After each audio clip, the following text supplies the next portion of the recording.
ففروا إلى الله إني لكم. Bagaimana Merdeka Belajar dan Pendidikan 4.0? Konsep ini menekankan kepada kemampuan dan keunikan kognitif setiap individu siswa. Secara umum, konsep ini mencakup 3 aspek, yakni 1. Asesmen kemampuan umum. Pada konsep Merdeka Belajar dan Pendidikan 4.0, siswa diharapkan mampu menunjukkan kemampuan minimum dalam literasi dan numerik, di mana konsep ini lebih menekankan pada bagaimana siswa mampu berpikir kritis dan logis dalam memahami materi yang diajarkan oleh guru. Yang kedua, perluasan penilaian hasil belajar. Pada konsep ini, penilaian dilakukan berdasarkan penugasan dan portofolio, di mana siswa diberikan ruang untuk bisa mengembangkan diri sesuai minat dan bakat mereka. Yang ketiga, pemerataan kualitas hingga wilayah terpencil. Maksudnya, konsep ini bertujuan untuk memeratakan pendidikan di segala wilayah termasuk wilayah terpencil dan memberikan perhatian lebih pada wilayah yang terpencil dengan memberikan bantuan-bantuan sarana maupun perlengkapan.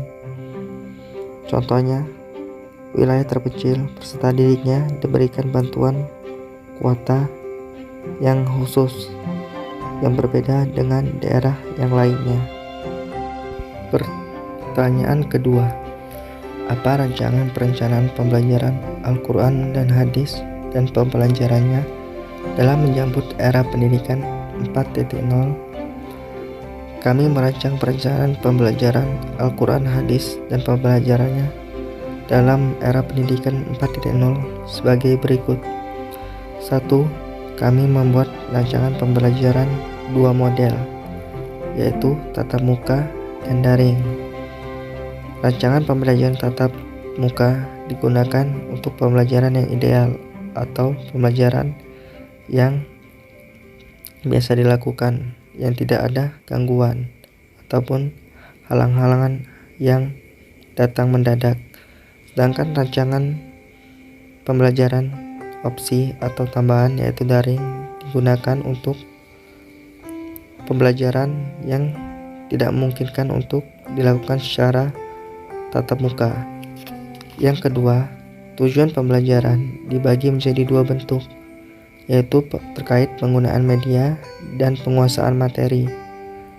Hal ini kami lakukan untuk menciptakan siswa yang tidak hanya menguasai materi yang diajarkan oleh seorang guru atau pendidik, namun juga menciptakan peserta didik yang mampu menggunakan media pembelajaran atau mampu menggunakan teknologi. Pertanyaan ketiga, bagaimana strategi pembelajaran Al-Quran, Hadis, dan pembelajarannya dalam menghadapi tantangan pendidikan 4.0? Strategi pembelajaran yang akan dilaksanakan melalui kombinasi model pembelajaran. Pertama, model pembelajaran tatap muka. 3. Penjelasan materi, di mana penjelasan materi akan disampaikan melalui strategi-strategi yang dilaksanakan secara tatap muka. Yang kedua, model pembelajaran daring ketika penugasan di rumah. Strategi ini kami gunakan disebabkan model pembelajaran daring dirasa cukup dan memadai apabila digunakan, dan lebih tepat apabila digunakan sebagai penugasan atau tempat pengumpulan tugas. Pertanyaan keempat, bagaimana pengembangan media pembelajaran Al-Quran, Hadis, dan pembelajarannya yang cocok dengan era pendidikan 4.0? Menurut kami, pengembangan media yang cocok digunakan pada era pendidikan 4.0 ialah media yang berbasis cyber system berupa aplikasi e-learning. Secara garis umum, media yang akan kami gunakan sebagai berikut. 1. Audio, visual, dan audiovisual ketika pembelajaran tatap muka. 3 jenis media ini dirasa cukup untuk media yang digunakan ketika guru melaksanakan pembelajaran secara tatap muka. Yang kedua, e-learning untuk pembagian dan pengumpulan tugas, serta pembagian materi untuk dikaji kembali saat pembelajaran di rumah.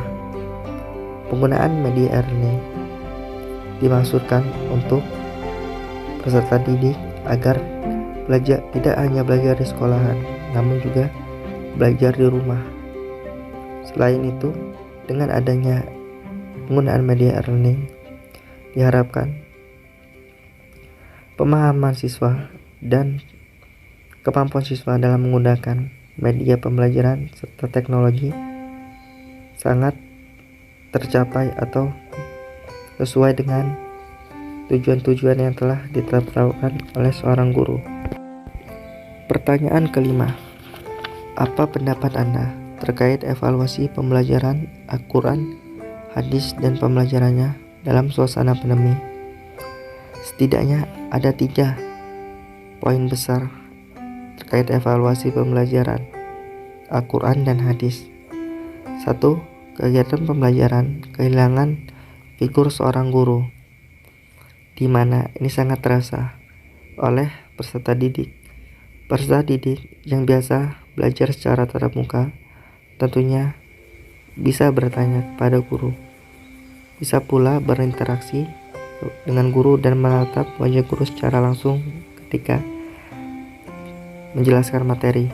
Tentunya apabila pembelajaran secara daring, maka sangat terasa peserta didik kehilangan sosok gurunya, baik karena tidak bisa bertanya maupun berinteraksi lainnya dengan gurunya. Yang kedua, minimnya pendidikan karakter. Pembelajaran secara daring tidak bisa membuat siswa memperhatikan pendidikan karakter yang bisa mereka perhatikan ketika pendidikan pembelajaran secara tatap muka. Contohnya terkait masuk lebih awal, mengucapkan salam ketika guru masuk ke dalam kelas, dan semisalnya.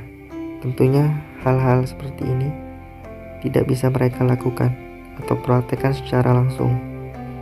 Yang ketiga, yaitu sarana pembelajaran yang terbatas.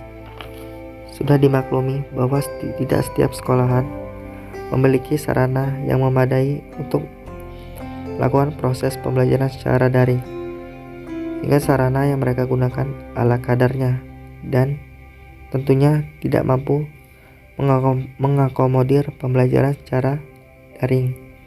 Berbeda dengan pembelajaran secara tatap muka, mereka mampu menggunakan sarana-sarana seperti buku, kelas, dan semisalnya yang ada di sekolahan.